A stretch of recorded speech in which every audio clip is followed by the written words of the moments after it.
கோட்டை பக்கமே 3 முறை டாக்டர் கலைஞர் அவர்களே வரவிடாமல் செய்தவர். அதான் நான் சொன்னேன் இல்லையா, 5000 மைலுக்கு அந்த பக்கம் படுத்துக்கொண்டே ஜெயித்த ஒரு மாபெரும் தலைவர். படுத்துக்கொண்டு ஜெயித்த ஒரு தலைவர்கள் யார் என்றால் புரட்சி தலைவர்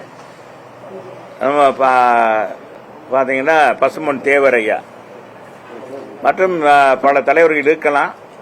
ஆனால் ஒரு கட்சியையும் தன்னை நம்பி வந்த கூட்டணி கட்சியையும் ஜெயிக்க வைத்து தான் எப்படி முதலமைச்சராக அவர் போனாரோ அதே முதலமைச்சர் பதவியோடு தேர்தல் முடிந்து மாபெரும் அதை காட்டிலும் மாபெரும் வெற்றி பெற்று திரும்பவும் தமிழகத்துடைய அசைக்க முடியாத முதலமைச்சராக 84 வலம் வந்தவர் புரட்சி தலைவர் எம்ஜிஆர்.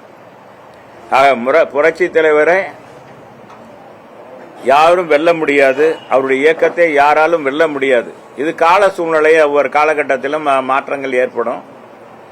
பொதுவாக சொல்லுவாங்க, கடவுளை கண்டவனும் இல்லை, புரட்சி தலைவரை வென்றவனும் இல்லை. இதுதான் புரட்சி தலைவருடைய ரசிகர்களுடைய எண்ணம். நாங்க அந்த காலத்தில் சொல்றது. அதனால வர்றவங்க அந்த காலகட்டத்தில் அவங்கவுங்க பசப்பை பார்த்த உடனே அப்படி பேசுவாங்க. இது எல்லா கால சூழ்நிலையிலும் அதிமுக இது மாதிரி ஆளுகள்லாம் சந்திச்சிருக்கிறோம்.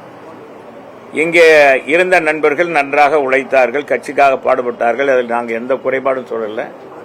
அவங்க ஏதோ எதிர்பார்த்து சென்றிருக்கிறார்கள். அவர்கள் எதிர்பார்த்து சென்றது வெற்றி அடையட்டும், அவ்வளவுதான். அது சொல்லுவாங்க. அதை மட்டும் சொல்லிய வேற கட்சியிலாம் போறதான் சொன்னாங்க. நீங்க தான் போடுறீங்க. நாங்க என்னைக்கு இந்த இடத்துல இருந்து பச்சை குத்துனோமோ பாத்தீங்கன்னா இதெல்லாம் இப்ப குத்துனது இல்லை. புரட்சி தலைவர் சொன்ன உடனே பச்சை குத்துனது. இதுக்கு அடுத்த பச்சை அம்மா குத்த சொன்ன அம்மா அம்மாவுக்காக நாங்க குத்துனது. இங்கேயே கிட்டத்தட்ட ஒரு 500 பேருக்கு மேல 2000 பேருக்கு மேல இங்கேயே பச்சை குத்துனாங்க. அப்ப இந்த இப்பெல்லாம் இருக்கிற மாதிரி மாடர்ன்ல வர கிடையாது. அப்ப இந்த நாடோடி நரிக்குறவர்களை கூட்டிட்டு உட்கார வச்சு அவங்க இந்த பக்கம் வரிசையா நின்று பாத்தீங்கன்னா குத்திட்டே இருப்பாங்க. அந்த அளவுக்கு இருந்த கட்சி இந்த கட்சி. இந்த இதுல ஆழத்தனமாக கடைசி தொண்டனாக கூட நாங்க இருப்போம். எங்களுக்கு பிறகுதான் எவனா இருந்தாலும், நான் படிக்கிற காலத்தில் டவுசர் போட்ட காலத்திலே எம்ஜிஆர் மன்றத்தில் நான் உறுப்பினர். எனக்கு விவரம் தெரிஞ்சதுல எம்ஜிஆர் புரட்சி தலைவர் புரட்சி நடிகர் எம்ஜிஆர் மன்றம்னு ஒன்று இருந்துச்சு. மதுரை சுராஜ்புரம் மேற்கு மெயின் ரோட்ல 1வது தெருவில். அந்த மன்றத்தினுடைய அன்றைக்கு தினமலர் பத்திரிகை, கட்சி தொடங்கினவர் தினமலர் பத்திரிகை, தினத்தந்தி பத்திரிகை வாங்கி போடுவோம். அது நான் தான் போட்டவன் அந்த நேரம். அப்புறம் கல்லூரியில் வரைக்கும் போதுதான் இயக்கத்தில் இணைப்பாக செயல்பட்டோம். ஆக இந்த இயக்கத்தில் அடிமட்ட தொண்டனாக இருந்து நான் நீண்ட நெடிய நாள் இந்த இயக்கத்தில் எனக்கு விவரம் தெரிந்த நாள் முதல் அதிமுகவில் இருக்கிறேன். என்னை கேலி கிண்டல் பண்ணுவாங்க, அதை பற்றிலாம் நான் கவலையப்படுவதில்லை. ஆனால் நான் அரசியலில் பொது வாழ்க்கையில் அண்ணா பேரறிஞர் பெருந்தை அண்ணா சொன்னது மாதிரி கல்லடி வரும், சொல்லடி வரும், பாராட்டு வரும், மாலையும் வரும், மரியாதையும் வரும், எல்லாம் வரும். அதையும் ஏற்றுக்கொள்ள வேண்டும்.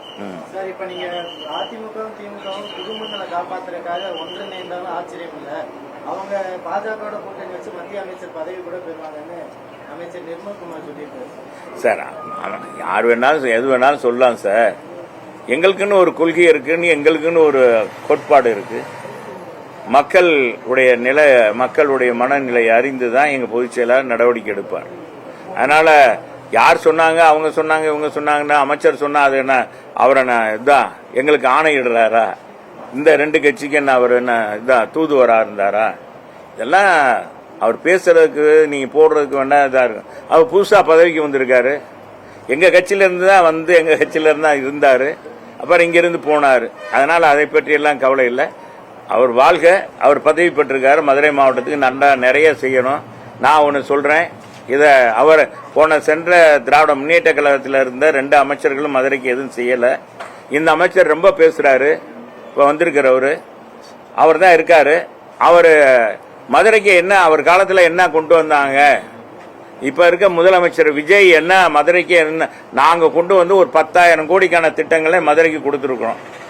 இன்னைக்கு அவர் சொகுசா போறாருல, அந்த பாலங்கள், சாலை வசதி, விரிவாக்கம், மதுரையில மீனாட்சி அம்மன் கோயில் அழகுபடுத்தியது, எத்தனையோ சொல்லலாம். இப்ப மாரியம்மன் தெப்ப குளத்தை ஆழப்படுத்தி நிரந்தர நீர் மாதிரி இந்த மாதிரி நிறைய செஞ்சிருக்கோம். மதுரை மீனாட்சி அம்மன் கோயிலை சுற்றி அருமையான சாலை அமைத்து 4 மாசம் உலகத்தரம் வாய்ந்த சாலை அமைத்திருக்கிறோம். 10 தொன் மண்டபத்தை புதுப்பித்திருக்கிறோம். 10,000 கோடிக்கான நம்ம ரயில்வே ஸ்டேஷன்ல இருந்து ஃபேவர் பிளாக் உலகத்தரம் வாய்ந்த ஃபேவர் பிளாக் சாலை அமைத்திருக்கோம். அலங்கார விளக்கு. மதுரை என்றாலே ஒரு மிகப்பெரிய செல்வாக்கு மிக்க ஒரு மதுரை. அரசியலும் சரி புராணங்களிலும் பேசப்படுகிற ஒரு நகரமாக மதுரை இருந்தது. அதை உருவாக்கி கொடுத்தது புரட்சி தலைவரும் புரட்சி தமிழர் எடப்பாடியார் என்பதை நான் அந்த நேரத்தில் ஆணித்தரேன். இதை காலம் 24 மணி நேரம் குடிநீர் கொடுக்கக்கூடிய முல்லை பெரியார் கூட்டு குடிநீரை கொண்டு வந்து மதுரை மக்களுடைய தாகத்தை தீர்த்து அதிமுக. இதை காட்டில அவங்க இந்த அமைச்சர் இப்ப கள ஆய்வு பண்ணி இப்ப அது தண்ணி முறையாக கிடைக்கல, மதுரை மக்களுக்கு கிடைக்கல. பல இடங்கள்ல ஆறா ஓடுது. இதை நான் பல முறை சட்டமன்றத்தில் ஒழித்திருக்கேன், பேசியிருக்கேன். அப்பெல்லாம் அவங்க யாருமே காது கொடுத்து கேட்கல. செஞ்சிருவோம்னாங்கன்னா செய்யல. கடைசி நேரத்தில் காமா சோமான்னு முதலமைச்சர் வச்சு திறந்துட்டாங்க. திறந்த அடிப்படையில் பார்த்தீங்கன்னா எங்க பார்த்தாலும் சரியாக போகல. நிறைய இடங்களுக்கு தண்ணி வரல. அதை முறைப்படுத்த சொல்லுங்க. நாங்க கொண்டு வந்த திட்டத்தை முறைப்படுத்தினாலே போதுமானது. அதை முறைப்படுத்த சொல்லுங்க. நிறைய அவர் என்ன இவங்க காலத்துல நிர்மல்குமார் அமைச்சராக இருக்கும்போது இப்ப நான் செல்லூர் ராஜு நான் ஆணித்தரமா சொல்றேன், இத்தனை 1000 கோடி நான் வாங்கி போட்டுக்கேன்னு. இவர்கிட்ட நீங்க கேளுங்க, நீங்க என்ன செய்ய போறீங்க மதுரைக்கு? என்ன இந்த டைட்டில் பார்க் இன்னும் முடிக்காம இருக்காங்க, போனதில்ல. அது 600 கோடிக்கு முதல்ல போட்டாங்க. ஏற்கனவே எங்க அம்மா கொண்டு வந்து தொழில் கேரிடர் கொண்டாந்தாங்க, மதுரை டு தூத்துக்குடி வரைக்கும். அதையெல்லாம் இவர் விரிவாக்கம் பண்ண சொல்லுங்க, செய்ய சொல்லுங்க. மதுரையுடைய எத்தனையோ இளைஞர்கள் படித்துட்டு நிறைய இளைஞர்கள் இங்க இருக்கிறாங்க. அதுவும் மதுரை மாவட்டம் நிறைய தொகுதியே சட்டமன்ற உறுப்பினர் இன்னைக்கு பாத்தீங்கன்னா அது என்னன்னா இந்த சின்ன பிள்ளைகள் வெள்ளாம களம் சேர வீடு வந்து என்ன சொல்லுவாங்க, சின்ன பிள்ளை வெள்ளாம வீடு வந்து சேராது, சின்ன பிள்ளை வெள்ளாம வீடு வந்து சேராதுன்னுவாங்க. அந்த பழமொழிக்கு ஏற்ப அது நடந்துடாம இந்த ஆட்சி. நான் கேட்கறது அதுதான். ஏதோ சின்ன பிள்ளைய வீட்டுல சொல்லிச்சு வச்சுன்னு ஓட்டு போட்டாங்க மக்கள். அந்த மக்கள் நாளைக்கு ஓட்டு அடுத்த தேர்தல் வரும்போது நினைச்சு பார்ப்பாங்க, போன ஆட்சியில என்ன செஞ்சாங்க, இந்த ஆட்சியில என்ன செஞ்சாரு, இந்த சட்டமன்ற உறுப்பினர் என்ன செஞ்சாரு, கடந்த சட்டமன்ற உறுப்பினர் என்ன செஞ்சாருன்னு பார்க்காம இருக்க மாட்டாங்க. எல்லா பெண்களும் அளவு வைக்கதான் செய்வாங்க, எல்லா குடும்பத்திலையும் இருக்கதான் செய்யும். அப்படின் போது நிர்மல்குமார் உங்களுடைய அமைச்சர்கள் சக அமைச்சர்கள் இந்த மதுரை மாவட்டத்துக்கு, நான் மதுரை குறிப்பா சொல்றேன், மதுரை மாவட்டத்தில் நான் இருக்கிறதுனால இந்த மதுரை மாவட்டத்துக்கு அவங்க என்னென்ன செய்ய போறாங்கன்றத ஒரு முன்னோட்டமாக சொன்னா சரியா வரும். அது மாதிரி செஞ்சா நல்லதுன்னு நான் கேட்டுக்கிறேன்.